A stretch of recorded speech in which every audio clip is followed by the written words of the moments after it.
नाग पंचमी की व्रत कथा। सालों पहले एक नगर में किसी सेठ के सात बेटे रहते थे। सभी की शादी सेठ ने समय रहते करवा दी। सातों बहुएं मिलकर घर का काम भी किया करती थी। उन सभी में से सेठ की सबसे छोटी बहू खूब संस्कारी थी। एक दिन यूं ही काम करते हुए घर की बड़ी बहू ने अपनी देवरानियों से कहा कि घर को लीपने के लिए पीली मिट्टी नहीं है, जंगल जाकर मिट्टी लानी होगी। जेठानी के ऐसा कहते ही सभी उसके साथ घर लीपने के लिए मिट्टी लाने के लिए निकल गए।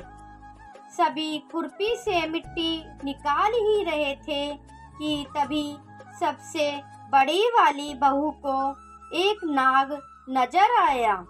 उसे मारने के लिए जैसे ही बड़ी वाली बहू ने खुरपी उठाई, वैसे ही सबसे छोटी बहू ने कहा, जेठानी जी, इसे मत मारिए, इसकी कोई गलती नहीं है, जंगल तो इसका घर है। अपनी देवरानी की बात मानकर उसने नाग को कुछ नहीं किया।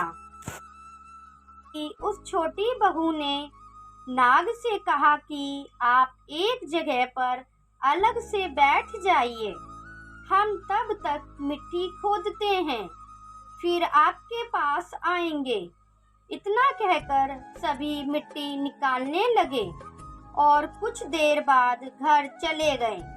सभी के दिमाग से नाग वाली बात निकल गई थी।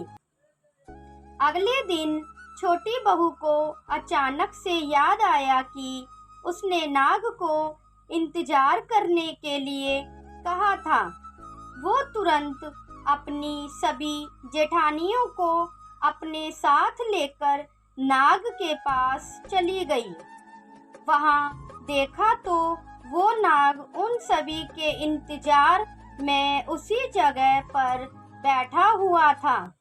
नाग को देखते ही छोटी बहू ने प्यार से कहा, भैया, कल हम लोग आपके पास आना भूल गए थे, उस बात के लिए आप हमें माफ कर दीजिए। जवाब में नाग बोला, तुमने मुझे भाई कहा है, इसलिए मैं तुम्हें दंड नहीं दे रहा हूँ, नहीं तो अब तक मैं तुम्हें डस चुका होता। आज के बाद तुम हमेशा के लिए मेरी बहन रहोगी। अब तुम अपने भाई से कोई वरदान मांग लो, मैं तुमसे बहुत खुश हूँ। इतना सब सुनने के बाद छोटी बहू ने नाग को बोला, मेरा कोई भी सगा भाई नहीं है, इसलिए मैंने आपको भाई कहा था। अब से आप मेरे भाई हो। आप हर दम मेरी रक्षा करना आपका फर्ज है। बस यही वरदान मुझे आपसे चाहिए। नाग ने हर कदम पर साथ देने का वादा किया और अपने रास्ते निकल गया। सेठ की सारी बहुएं भी अपने घर लौट गई। कुछ समय बाद नाग इंसान का रूप बनाकर अपनी बहन से मिलने सेठ के घर गया। उसने सेठ से कहा कि मेरी छोटी बहन को बुला दो, वो आपकी छोटी बहू है। पहले तो उनके मन में हुआ कि बहू का कोई भाई ही नहीं था, ये कहाँ से आ गया। फिर भी उन्होंने अपनी छोटी बहू को बाहर बुलाया। नाग ने फिर साथ में बहन को अपने घर लेकर जाने की बात की। सेठ ने इसकी भी आज्ञा दे दी। तभी नाग ने अपनी बहन से पूछा, कहीं तुम मुझे भूल तो नहीं गई हो ना? जवाब में बहन बोली, नहीं भैया, मैं आपको बिल्कुल नहीं भूली हूँ। फिर नाग ने कहा, मैं तुम्हें अपने घर लेकर जा रहा हूँ। तुम मेरी पूंछ पकड़कर चलती रहना पीछे। उसकी बहन ने वैसे ही किया।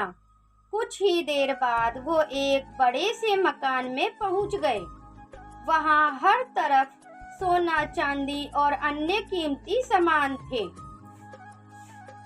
वहां नाग की बहन आराम से कुछ दिनों के लिए रहने लगी। नाग की माँ भी उसे खूब प्यार करती थी। एक दिन नाग की माँ ने छोटी बहू को अपने भाई के लिए दूध लेकर जाने के लिए कहा। छोटी बहू ने दूध को गर्म किया और भाई को पीने के लिए दे दिया। अब गर्म दूध पीते ही नाग का मुंह जलने लगा। ये सब देखकर नाग की माँ को बहुत गुस्सा आया। नाग ने किसी तरह से अपनी माँ के गुस्से को शांत किया और बताया कि उसकी बहन को नहीं पता था कि मैं गर्म दूध नहीं पी सकता हूँ। अब नाग के परिवार के साथ कुछ समय बिताने के बाद सेठ की छोटी बहू अपने घर जाने लगी। नाग ने अपनी बहन को खूब सारी दौलत आभूषण देकर विदा किया। बहू के साथ घर में इतना सारा धन आते देख सेठ और उसकी जेठानियां हैरान हो गईं। एक दिन नाग की बहन को घर की बड़ी बहू ने कहा कि तुम अपने भाई से सोना चांदी लेकर आओ। उसके पास तो खूब पैसा है, वो तुम्हें मना नहीं करेगा। छोटी बहू ने अपने भाई नाग को ये बात बताई। इसके बारे में पता चलते ही नाग ने अपनी बहन का घर तरह तरह के आभूषणों से भर दिया। सभी जेवरातों में से एक हीरे का हार बेशकीमती था। उसे देखते ही हर किसी का मन उस पर आ जाता था। होते होते उस हीरे की हार की खबर राज्य की रानी तक पहुंची। उसने छोटी बहू से हार लेकर खुद अपने पास रख लिया। दुखी होकर सेठ की छोटी बहू ने अपने भाई को इसके बारे में बताया। गुस्से में उसके नाग भाई ने रानी के गले के हीरे के हार को नाग बना दिया। इससे डरकर रानी ने एकदम हार को अपने गले से उतारा और सेठ की छोटी बहू को महल बुलवाया। उसके महल पहुंचते ही रानी ने छोटी बहू को बताया कि कैसे हार उसके गले में नाग बन गया था और उससे इसकी वजह पूछने लगी। तब सेठ की छोटी बहू ने बताया कि नाग भाई ने ये हार सिर्फ मुझे पहनने के लिए दिया है। इसे कोई दूसरा इंसान गले में डालेगा तो ये तुरंत सांप बन जाएगा। इस बात को सही साबित करने के लिए रानी ने सेठ की छोटी बहू को सांप बन चुके हार को पहनने के लिए कहा। छोटी बहू ने जैसे ही नाग बने हार को गले में डाला तो वो दोबारा हीरे के हार में बदल गया। महारानी ने ये सब होते हुए खुद अपनी आंखों से देखा और हैरान रह गई। अब उसे सेठ की छोटी बहू की बात पर यकीन हो गया। उसने हार छोटी बहू को अपने साथ लेकर जाने के लिए कहा। इतना सब होने के बाद रानी ने सेठ की छोटी बहू को कुछ सोने की मुद्राएं देकर महल से विदा कर दिया। अब सेठ की छोटी बहू घर में सोने के सिक्के लेकर पहुंची। ये सब देखकर सेठ की बड़ी बहू को जलन होने लगी। उसने सोचा कि क्यों ना ऐसा कि कुछ किया जाए जिससे देवरानी परेशान हो जाए। उसने अपने देवर से पूछा, आखिर तुम्हारी पत्नी को इतना आभूषण, धन, ये सब कुछ कैसे मिल रहा है? तुम्हें उस पर ध्यान देना चाहिए। यूं ही तो कोई किसी को इतना सारा धन दे, जेवरात और सोने के सिक्के नहीं दे देता। पता करो कि आखिर क्या मामला है। भाभी से अपनी पत्नी के बारे में इतना सब सुनने के बाद उसके मन में अपनी पत्नी के लिए शक पैदा हो गया। उसकी हर बात को वो शक भरी निगाहों से देखने लगा। एक दिन इस बारे में उसने अपनी पत्नी से बात की। खुद के लिए अपने पति से ऐसा सब सुनने के बाद वो दुखी हो गई। उसने सीधे अपने नाग भाई से मुलाकात की और अपने पति द्वारा कही गई सारी बातों के बारे में बता दिया।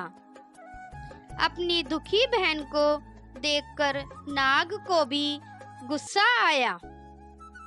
सीधे वो अपनी बहन के पति से मिला और बोला कि अपनी बहन को जेवरात और दूसरे तोहफे मैंने दिए हैं।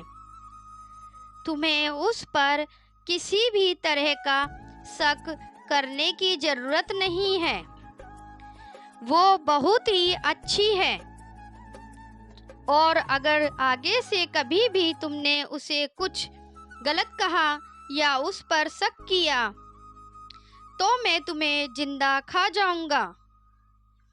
नाग से ये सब सुनने के बाद सेठ के बेटे ने उससे माफ़ी मांगी और कहा कि आज के बाद मैं ऐसी बातें बिल्कुल भी नहीं करूँगा। आप मेरे ऊपर गुस्सा मत कीजिए। मैं आपकी बहन को किसी तरह का दुख नहीं होने दूंगा। इतना कहकर वह सीधे घर गया और अपनी पत्नी से भी माफ़ी मांगी। उसके बाद दोनों खुशी खुशी साथ में रहने लगे। इसी तरह सेठ की छोटी बहू हर तरह की मुसीबत में अपने भाई को याद करती और वो उसकी परेशानी को दूर कर देता।